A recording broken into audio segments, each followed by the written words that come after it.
Hi, so this is Pamela from Animal Justice Emergency, and today we've got another chat with Ronnie Lee, the founder of the Animal Liberation Front, where he's talking his vision for animal liberation, what we as vegans and activists can do to create that. It's a fantastic, really inspiring video, and make sure you watch till the end. In terms of our activism with veganism, I think it's really important that we set up the structures whereby we can do that. There are lots of good ways in which people promote veganism. Things like the Animal Rights March are actually very positive in terms of demonstrations, and far more positive than a lot of other demonstrations I've been on, simply because there's a big educational aspect to it. There's lots of leaflets given to the public. People see the placards, and people can learn from the march to change and become vegan. And I think that's something that other kind of left-wing marches kind of don't do. They kind of don't do anything to educate the public at all. Not really.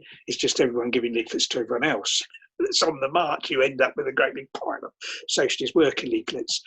With the animal rights marches, they're good. I think they're good education as well as the protests. They're a very good vehicle for education. And all those things are great. There's lots of good things going on, but unless we do a particular thing, I can't see us achieving animal liberation. Unless is to do with local grassroots groups. A lot of activities promoting veganism and campaigning for animal rights take place in big cities. People go to big cities from round and about, and they'll stand there and do a cube of truth, or they'll do some other activity in the city, and that tends to be where it happens. But we've got all these loads of towns, smaller towns and suburbs of cities where nothing happens. And people are living in those areas. There's whole communities living in those places.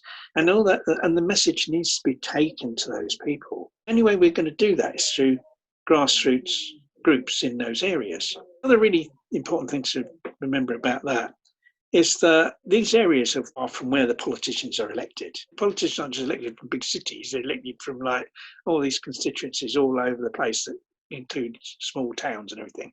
If we're going to change people's political views so that they vote differently, they vote in a more enlightened way, we once again have to be active in those local areas, and we have to be active at a grassroots level. And so we have to have activist vegan groups, outreach groups in all those areas, in every city, in every town, and in big cities, in the suburbs of big cities, because that's where the people live. In the centre of big city, you don't really get many people living. Go there to shop, don't they? People are living in the suburbs, and so we need groups there. Obviously, we need activists for those groups to do stuff. But what is the most crucial thing of all are organisers, because nothing ever happens unless someone organises it. We have potential vegan activists everywhere. I think in every locality, there are people that could and would be active. I mean, some of them might already be active by going to the big city and doing stuff. But kind of a lot of those people probably aren't active at all. I think it's awful that so few vegans are actually active. It's a tiny percentage of vegans are active, and I think that's a real problem. More could become active if we created the situation for them to become active. If things were organised in local areas, then those local potentially active vegans would actually become active. And I'm not necessarily talking now they'd become active in a big strident way. I'm talking about things like helping at a stall where people are giving out food samples and information, or just delivering leaflets through letterboxes. I'm not talking about necessarily anything big and shouty. I don't necessarily think we need anything big and shouty, particularly in kind of local areas like that. But in order to get those people active, stuff needs to be organised, and so we need organisers. And really what is lacking in the movement at the moment are local organisers, are people who are prepared to organise and stimulate activities at a local area. That's in the local area. That's kind of where we're really lacking in people. I kind of always say, it's a bit of a mantra now, what would I say to people? First of all, I'd say to people, well, if you're not vegan, become vegan. If you're vegan, but you're not an activist, become an activist, or be willing to be an activist. And if you're an activist and you're not an organiser, then become an organiser, because unless we've got the organisers, nothing will happen. I could go to any town, city in the country and start a vegan group, and I could get people active who live in that area. I'm confident. Put me anywhere in the country, and I'll get an active vegan group going. It might not be many people, there might only be 2 or 3 of us, but you can do loads of stuff with 2 or 3 people. Anywhere, just name a place. I'll go there and do it. Sister Ronnie, we need your help. I mean, I know there are vegan groups. What sort of activity they're involved in, I'm not really sure, but there certainly are people in a city like that. There'd be lots of people that could organise things. Whether anyone really is doing it in the right way, I kind of don't. You could probably talk about the suburbs. It's quite a big city. There may be suburbs there where there could be groups as well. That's the key to achieving animal liberation. We need active local groups, and we need people who organise those groups. If you don't have the organisers, you won't have the groups. You really won't. I mean, the county I live in, we've got about 7 or 8 towns in our county. I tend to kind of think in terms of political areas, because I was saying that, like, we need to elect the right members of parliament. We've got half a dozen political areas in our county. There's only 2 of them that have got active vegan groups. Our group is the most active, and there's another group that is, does a bit of action. The other 4 areas, there's nothing. No, in the towns, and we've got 1 city. Nobody does any action. There's no activism at all. And yet there are people there that would be activists. If somebody came along and said, right, I'm organising a stall, or I'm doing a door drop-in, there are people that would join in, but they haven't got the confidence to organise stuff themselves. But people have to get a little bit out of their comfort zone and say, right, there's nothing happening locally, I'm going to organise it. Other people will join in. It might not be a huge number, but other people will join in. We have to do that. That's if we don't do that, then we're not going to achieve animal liberation. If we are able to do that, then we've got certainly at least got a fighting chance of achieving it. We've got the basis of it. We've got the structure there to do what's necessary. And I think that's kind of so important. And the thing is, it's not exciting. It's not, it's not exciting.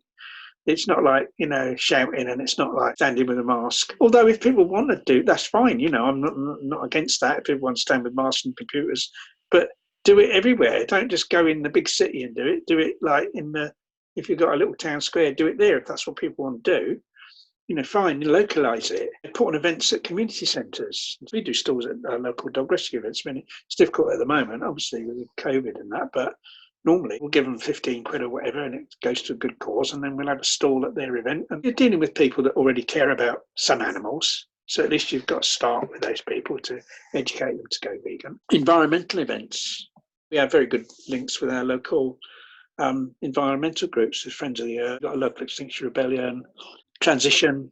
We've got links with those. We're involved with what they do. We help them, because so they might be coming from a different place, but what they're doing is going to protect animals, protect the environment, protects the animals that live within that environment. As we support them, then we're able to have stalls at their events and spread the vegan message that way. So there's all these things that are kind of much more community based. I think there's a disconnect between a lot of vegan groups and their local community.